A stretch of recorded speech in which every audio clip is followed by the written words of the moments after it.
A lonely woman attracts the attention of a bloodthirsty creature who is willing to bring the end of days to be with her. In tears, Ellen prays to any spirit to give her company. The ghostly voice responds, thanking her for awakening him from eternal darkness. She follows the voice towards the window, only to be lifted by a shadowy figure. Ellen later walks into the courtyard and offers herself to the creature, but a beast appears and chokes her. She starts seizing, though the creature vanishes. Years later, Ellen's new husband, Thomas, prepares to leave early for work. Not wanting him to go, she pulls him to bed, but he insists that he's late, so he kisses her goodbye. After he leaves, Ellen worries that her husband will be sent away. Thomas soon meets Herr Knock, who recently hired him upon learning of his marriage. Knock assigns him to meet with Count Orlok, who's buying the Grunwald Manor despite the property being in ruins. However, he's too old to travel, so Thomas will travel to Transylvania to finalize the paperwork with him. Knock promises that if he secures this deal,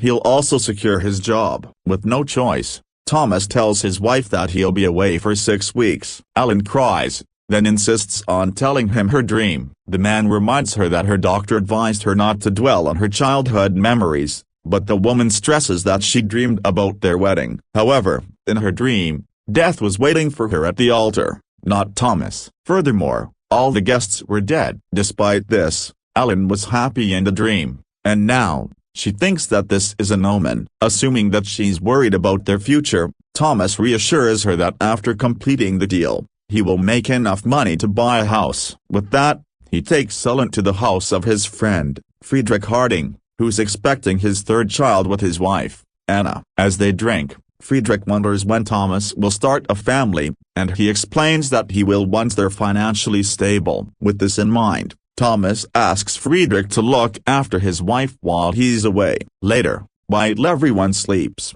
Ellen places some of her hair into a locket. Meanwhile, a crazed Knack draws by his blood. He tells Count Orlok that he will be sending the man as he has asked him to do it, and that he himself will watch his love. The following morning, Ellen gives Thomas her locket before he departs for Transylvania. Days later, Thomas finally reaches a village where a band of gypsies make fun of him until the innkeeper dismisses them. Thomas asks the innkeeper for a room, explaining that he's on the way to meet Count Orlok. When he says the name, the innkeeper tells him to leave. However, Thomas offers to pay double for a room, so the innkeeper accepts him. Still, as the inn's attendant shows him his bed, she begs him not to go to Orlok's castle and advises him to pray. Late that night, Thomas wakes up to the sight of villagers escorting a woman riding on a horse to the woods, praying for her as they walk. They stop upon finding a grave in the woods, which they dig up. They open the casket and call the creature inside a vampire before one of the men puts a stake through its heart. Thomas witnesses the corpse spit out blood,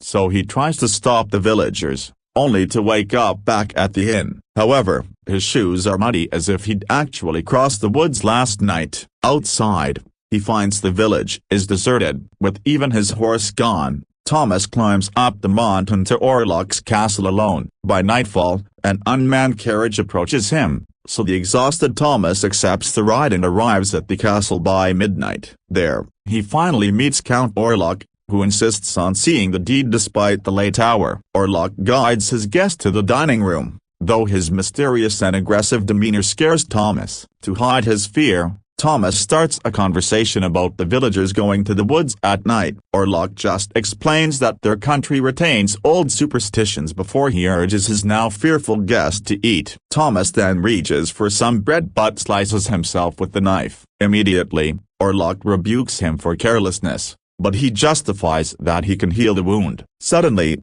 he finds the Count's seat empty. Orlok appears from the other end and approaches him as Thomas freezes in fear. The next day, Ellen tells Anna how she's been feeling like her existence is at the whim of something terrible. Anna assumes that she's thinking of God, and Ellen realizes that her friend doesn't understand what she means. With that, she apologizes, excusing her ramblings as her missing her husband. Meanwhile, at the castle, Thomas wakes up alone and in front of the fireplace. He looks for the Count, and while doing so he comes across a mirror and finds that he has a wound on his chest. That night, Orlok signs the papers. He then pushes the paper to Thomas, asking him to sign it as his solicitor. However, the document is written in a language that Warlock says is his native tongue. He then spots the man's locket and Thomas assures him that it's his wife's. Warlock asks to borrow it, and after much hesitation, the man hands it over. Thomas then comments that he has letters he sends it to his wife, but Warlock takes pleasure merely in the perfume of Ellen's locket. He encourages Thomas to put his signature and,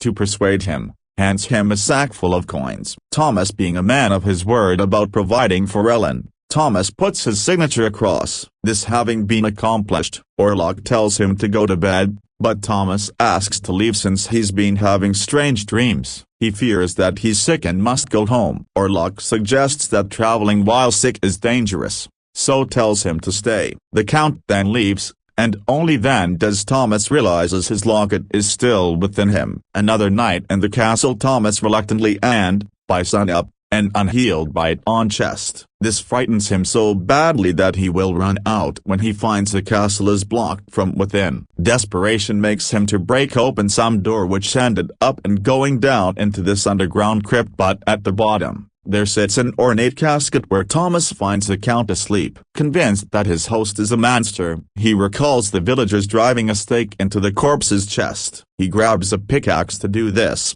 but Warlock quakes and throws his weapon back. He then rises from his casket, so Thomas runs while wolves chase him down. As Thomas locks himself back in his room, the vampire speaks through Ellen's locket, telling her that her husband is lost. From across the land, Ellen hears his voice. This causes her to sleepwalk while Warlock manipulates her husband's mind to let him and the wolves in. This allows the vampire to continue drinking his blood. The following night, Dr. Wilhelm checks on sleeping about sometimes may be brought about by too much blood. Friedrich mentioned that Ellen has had these episodes before because of her troubled nerves. This is where Wilhelm tells Friedrich to tie Ellen to her bed whenever she becomes too agitated. Just then, Ellen starts singing in her sleep about someone coming for her, so Wilhelm sedates her. It is in the morning of this when Thomas wakes up in the castle and is attacked by a wolf. Quickly, he climbs out of the window but falls into the river below. Later that day, Ellen learns that Thomas is missing as he hasn't written or reported his location. Knock is also missing,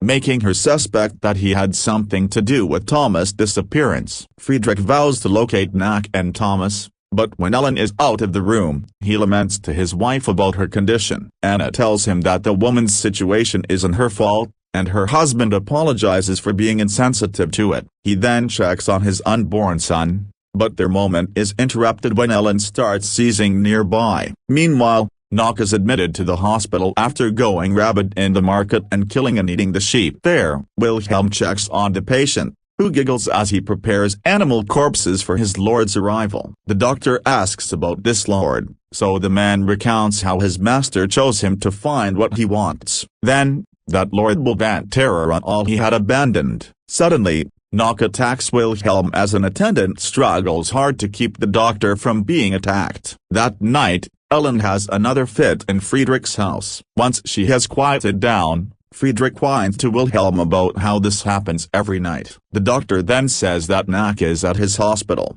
but he's gone mad, so they can't ask him about Thomas. Still, Wilhelm noticed that both Knock and Ellen had said that someone was coming. Wilhelm suggests getting the help of his professor, von Franz, who happens to be in town. Friedrich asks why he hasn't recommended von Franz before, so Wilhelm explains that it's because his professor has become obsessed with alchemy and the occult. Meanwhile, a nun discovers Thomas unconscious by the river, so she takes him to the convent. There, the nuns and their priest pray over the man until Thomas regains consciousness, screaming Warlock's name. On hearing this, the abbess tells that Warlock is a sorcerer who had traded with the devil to preserve his life. With Warlock having brought the manor in their town, Thomas insists that he must protect his wife from him. The nuns assert that Warlock cannot leave Transylvania since he needs to go back to where he was buried, but Thomas believes that the Count wants Ellen. As he fears,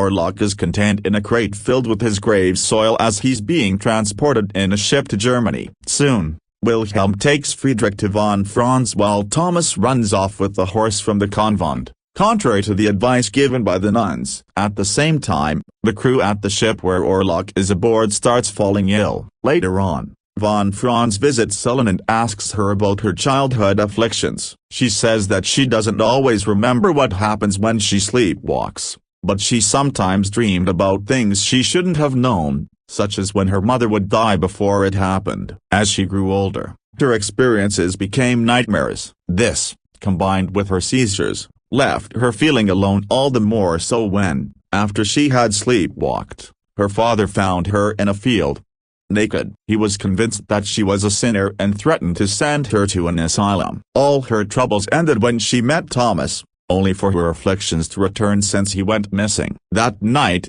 Von Franz examines Ellen while she's in her trance. Seeing that her eyes don't react to light, he concludes that she's no longer in her body. She continues by proving this. He stabs her arm and Ellen doesn't respond. Then tries to conjure Ellen back, asking her what she's seeing. She says she sees the specter of death coming. She then starts seizing and her back arches in an inhuman way. Ellen's body writhes and tries to leave, but Von Franz prays over her to extract the evil in her. She suddenly smiles when a demonic voice in her threatens to haunt their dreams before tormenting them in their waking hours. Ellen's own voice then cries for help, so Von Franz pins her down. Once things calm down, the specialist concludes that she's possessed. Friedrich denies this, and Wilhelm instead says that Ellen might just be suffering from delusions. Anna thinks as well that this is a result of Ellen worrying about her husband. For Von Franz though, Ellen is connected with a demonic being. Meanwhile, a storm rages over the sea as the crew of a ship dispose their dead. To search for who might be infecting them, not one among the men checked the hull but found it covered with rats in the crate of Orlok, whereupon they turn behind him comes now the creature that killed his companion. This also is shown as Nog shouting out for assistance at the local hospital for, after loosening his restraint with an attendant and his straitjacket. The mad patient takes this opportunity to bite the man before he escapes out of the hospital just as the ship is nearing Germany. Ellen also feels something, so she runs out and finds an exhausted Thomas just before he falls off his horse. Thomas is relieved when he comes to his senses and finds that Orlok hasn't found Ellen yet. However, he fainted just in time so that the police reached the house. They brought Friedrich to the harbor where his ship had run into the bay and in doing so opened up a rat's nest which has brought the disease into the community. In all this, Nog managed to reclaim his master and they head to their manor in the countryside where he finds Thomas is also still alive, although this time when Thomas comes along he did not kill him. He concludes that he could be of service. Nog reassures his master that he can bring his bride to him, but Orlok states that their contract demands that Ellen must come willingly to his embrace. The next morning, Ellen sits beside her husband and asks Anna for forgiveness for causing trouble. Anna is just glad that Ellen is feeling better, believing that Thomas' disappearance was the cause of her affliction. However, Ellen asserts that Thomas saw something in his journey, so she wants to talk to Von Franz about this demon. At the hospital, Wilhelm shows Von Franz a corpse from the ship, which has a bite on the chest and is drained of its blood. Von Franz, not knowing this, demands to see Nak only to learn he's escaped. That evening Orlok uses his shadow to influence Thomas so that he pushes his wife off the bed. During this time Anna feels that there is an odd presence in the hallway. Ellen appears suddenly behind her and asks to sleep next to her for the night, which the woman agrees to. At Von Franz's office, Friedrich is still unconvinced that something supernatural is happening. However, Von Franz insists that for them to defeat this evil, they must first acknowledge that it exists. He then declares that the creature they're battling is the great vampire known as Nosferatu. Late at night, as Anna sleeps, Ellen gets up and opens the window, allowing Orlok to enter. Finally meeting face to face, Ellen berates the creature for haunting her, declaring that she loves Thomas, not him. The vampire claims that love is beneath her since she isn't fully human, given that she was able to wake him from his centuries of slumber. He claims that they are fated, and to prove it, he reveals that Thomas signed a contract to annul their marriage in exchange for a bag of gold. Ellen refuses to believe this and accuses him of manipulating Thomas and herself, stressing that she was still a child when she accidentally woke him. She declares that she hates him, and this makes the vampire angry, so he pushes her. He gives her 3 days without his presence to prove that she needs him. On the third night, she must give herself to him, otherwise her husband will die. Ellen screams at this before waking from the nightmare. When she turns, she finds rats feeding on Anna. In the morning, the hospital is filled with patients sick with the plague. Anna is also driven mad by the sickness, so Ellen tries to convince Friedrich that a vampire caused all of these. The man still refuses to believe in the supernatural, though he blames Ellen and Thomas for their misfortune, so he asks them to leave their home. Meanwhile, von Franz discovers Knock's writings in his previous cell, convincing him that he's made a pact with the Nosferatu. With that, they break into his office where they find an ancient codex. Von Franz then visits Friedrich to discuss how to vanquish the vampire. He admits he does not know how to kill the creature, but they can be rid of him if they get him to sleep in his original grave. However, Friedrich berates the doctors for thinking of monsters instead of dealing with the plague. He decides to take his family away to escape,